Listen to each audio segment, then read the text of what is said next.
तो बेसिकली आज की मूवी एक हॉरर कॉमेडी टाइप मूवी है जो कि एडवर्ड और बीका नाम के दो लोगों की लव स्टोरी पर बेस है। मूवी स्टार्ट होती है, हमें मूवी का क्लाइमेक्स सीन दिखाया जाता है जहां एडवर्ड नाम का एक लड़का सबके सामने नेकेड हो रहा होता है और बीका नाम की लड़की उसका नाम पुकार रही होती है ताकि वो ऐसा ना करे। ये सब क्यों हो रहा है यह आपको आगे वीडियो में पता चल जाएगा। यहाँ से सीन शिफ्ट होता है और हम बीका को उसके डैड के साथ देखते हैं। दरअसल उसके डैड एक पुलिस ऑफिसर होते हैं और ये दोनों अपने पुराने घर वापस जा रहे होते हैं। तभी रास्ते में उसे पता चलता है कि टाउन में सभी लोग वैम्पायर्स बन चुके हैं और जब वो अपने घर जाते हैं तो बीका देखती है कि उसके डैड ने उसके रूम को बिल्कुल एक छोटे बच्चे की तरह डेकोरेट करा था। इसके बाद उसके डैड उसे उसके चाइल्डहुड फ्रेंड्स बॉबी और जैकब से मिलाते हैं। असल में जैकब बीका को चाइल्डहुड से ही पसंद करता था पर बीका को वो कुछ खास पसंद नहीं होता। दरअसल मूवी में जैकब एक डॉग की तरह बिहेव करता है और उसकी एक टेल भी होती है बिल्कुल एक डॉग की तरह। नेक्स्ट डे बीका कॉलेज जाती है तो वहां सभी स्टूडेंट्स मिलकर उसकी रैगिंग करने लगते हैं और साथ ही उसके ऊपर एग्स भी फेंकते हैं। दरअसल बीका का कॉलेज में ये पहला दिन होता है जिस वजह से सभी उसकी रैगिंग कर रहे होते हैं, मगर बीका सभी को इग्नोर करते हुए अंदर जाती है तो वहां पर भी उसे एक लड़का पंच मार देता है। इसके बाद रिक नाम का एक लड़का बीका से फ्लर्ट करता है और कॉलेज में होने वाले प्रॉम नाइट में आने के लिए इन्वाइट करता है, पर उतने में रिक की गर्लफ्रेंड आकर उसे बीका से दूर हटने को कहती है। वहां अब बीका पहली बार एडवर्ड को देखती है। फिर वो रिक की गर्लफ्रेंड से उसके बारे में पूछती है तो वह हमें बताती है कि एडवर्ड पर कॉलेज की सारी लड़कियां फिदा है लेकिन वो किसी को भाव नहीं देता। इसके बाद बीका जब क्लास में एंटर होती है तो प्रोफेसर उसे एडवर्ड के बगल में बैठने को कहते हैं और बीका जैसे ही एडवर्ड के पास बैठती है तो एडवर्ड स्मेल प्रूफ जैकेट पहन लेता है क्योंकि बीका की बॉडी से अंडों की स्मेल आ रही होती है। लेकिन थोड़ी देर बाद दोनों की दोस्ती हो जाती है और दूसरी तरफ हम देखते हैं कि कुछ वैम्पायर्स एक फिशरमैन का खून चूस कर उसे मार देते हैं। इधर क्लास ओवर होने के बाद जब बीका अपने जीप के पास होती है तो एक कार बीका को टक्कर मारने वाली होती है, मगर एडवर्ड वहां पर आकर उसे बचा लेता है। और जब बीका वापस घर आती है तो जैकब उसको बैलून्स और फ्लावर्स देते हुए प्रपोज कर देता है, मगर बीका उसके प्रपोजल को रिजेक्ट कर देती है जिससे जैकब को काफी ज्यादा बुरा फील होता है। पर वो बीका को चाहता था तो उसे एडवर्ड से दूर रहने के लिए कहता है क्योंकि उसे पता था कि एडवर्ड भी एक वैम्पायर है जिससे बीका को खतरा हो सकता है। जिसके बाद बीका के फादर उसे बताते हैं कि नदी की तरफ वैम्पायर्स ने एक फिशरमैन को मार दिया तो इसी वजह से मुझे इन्वेस्टिगेशन के लिए वहां जाना होगा और मुझे लौटने में कुछ दिन लग जाएंगे। इसीलिए वो बीका की सेफ्टी के लिए उसे एक पेपर स्प्रे देते हैं और साथ ही कुछ सेल्फ डिफेंस टेक्निक भी उसे सिखाते हैं। इसके बाद उसी रात बीका जब सो रही होती है तो एडवर्ड उसे देखने के लिए आता है क्योंकि वो भी बीका को पसंद करता था और कुछ देर बाद वहां से चला जाता है। मगर तभी बीका की नींद खुल जाती है तो उसे एडवर्ड का आईडी कार्ड मिलता है जिससे उसे पता चल जाता है कि एडवर्ड यहां आया था।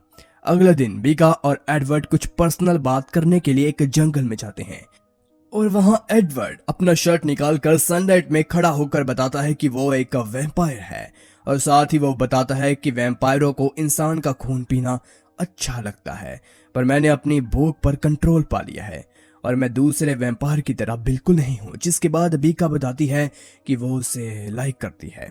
फिर वो दोनों कॉलेज में होने वाले प्रॉम नाइट में साथ जाने के लिए एग्री हो जाते हैं।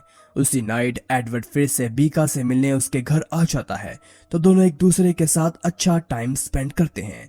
दूसरी तरफ बीका के फादर बॉबी और जैकब के साथ उन वैम्पायर्स का हंट कर रहे होते हैं जिन्होंने फिशरमैन को मारा था। इधर एडवर्ड बीका को उसकी फैमिली से मिलवाने के लिए जाता है। दरअसल एडवर्ड की फैमिली एक वैम्पायर फैमिली थी जो कि अपनी भूख को कंट्रोल करना सीख ही रही थी और बीका जब घर पहुंचती है तो एडवर्ड की सिस्टर आरिश उसे एक गिफ्ट देती है जिसके खुलते ही बीका की उंगली कट जाती है और उसका खून निकलने लगता है, मगर खून को देखकर वो लोग अपनी भूख पर कंट्रोल नहीं कर पाते। जिसके बाद वो बीका खाने के लिए आगे बढ़ते हैं लेकिन एडवर्ड आकर बीका को वहां से बचाकर बाहर ले आता है।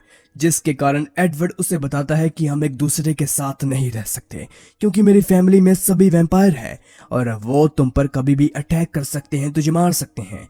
तभी इसी वजह से दोनों का ब्रेकअप हो जाता है। पर इतना वहां पर कुछ वैम्पायर आकर बीका पर अटैक करते हैं और वह उसे घायल कर देते हैं, लेकिन एडवर्ड उसे फिर से बचा लेता है। इसके बाद वो बीका के पास आकर उसकी बॉडी से वैम्पायर पॉइजन को अपने मुंह से चूस कर निकाल देता है, जिससे बीका वैम्पायर बनने से बच जाती है। आगे सीन शिफ्ट होता है और हम देखते हैं कि बीका अपने घर में एडवर्ड को याद करते हुए रो रही होती है। अगले दिन बीका अपनी बाइक पर होती है और बाइक के ब्रेक्स को काटकर बहुत तेजी से चलाने लगती है। दरअसल वो सुसाइड करने की सोच रही थी। कुछ देर बाद जब वो बाइक से गिर जाती है तो उसे ब्लीडिंग होने लगती है। तभी वहां पर जैकोब आकर उसे अपनी शर्ट दे देता है ताकि वो अपने सर पर लगे खून को साफ कर सके, लेकिन इसके बावजूद वहां पर एक वैम्पायर आकर बीका पर अटैक कर रहा होता है। तो तभी जैकब उसे बचाने के लिए अपने कुछ दोस्तों के साथ आता है और यहाँ पर जैकब अपनी इंसानी रूप में आ जाता है, जिसके बाद वो बीका को उठाकर घर ले जाता है। दूसरी तरफ एडवर्ड भी बीका को याद करते हुए रो रहा होता है और इतने में ही आयरिश आकर कहती है कि बीका सुसाइड करने की कोशिश कर रही है और अब तक शायद वो मर भी गई होगी। दरअसल ऐसा आयरिश को विजन आया था, मगर यह सुनकर एडवर्ड बीका के डैड को कॉल करता है। तो जैकब फोन रिसीव कर उसे बताता है कि वो कहीं पर बाहर किसी के फ्यूनरल पर गए हैं, जिसे सुनकर एडवर्ड को लगता है कि बीका मर चुकी है। उसके डैड उसी के फ्यूनरल में हैं और वो फोन काट देते हैं और खुद भी सुसाइड करने के लिए जाता है। उसके जाने के बाद आयरिश को पता चलता है कि बीका मरी नहीं है और ये बात जैक को बता ही रहा होता है। तब तक एडवर्ड वहां से जा चुका था। फिर आयरिश जाकर बीका को सारी बातें बताती है, जिसके बाद वो बीका को कॉलेज के प्रॉम पर लेकर जाती है, जहां पर एडवर्ड भी होता है। और यही मूवी का स्टार्टिंग सीन शुरू होता है, यानी कि एडवर्ड जो कि वैम्पायर था और वो सुसाइड करने के लिए धूप की रोशनी में खुद को एक्सपोज कर रहा था, पर मौके पर बीका आकर उसे ऐसा करने से रोक लेती है। एडवर्ड बीका को जिंदा देखकर खुश हो जाता है और वे एक दूसरे से वादा करते हैं कि वो फिर कभी एक दूसरे को छोड़कर नहीं जाएंगे। वहां पार्टी में कुछ वैम्पायर्स होते हैं जो कि उन दोनों पर अटैक करते हैं, जिससे एडवर्ड और उन वैम्पायर्स की काफी लड़ाई होती है। मगर वैम्पायर दोनों को पकड़ लेते हैं और कहते हैं कि अगर तुम दोनों को एक साथ रहना है तो बीका को भी वैम्पायर बनना पड़ेगा। और वो एडवर्ड को कहते हैं कि बीका को काट कर उसे भी वैम्पायर बना दो। पहले तो एडवर्ड ऐसा करने से मना करता है, पर वो लोग बीका को जान से मारने की धमकी देते हैं, जिससे एडवर्ड बीका को काट लेता है और उसे भी अपनी जैसी वैम्पायर बना देता है। यहीं पर मूवी खत्म हो जाती है। Thanks for watching.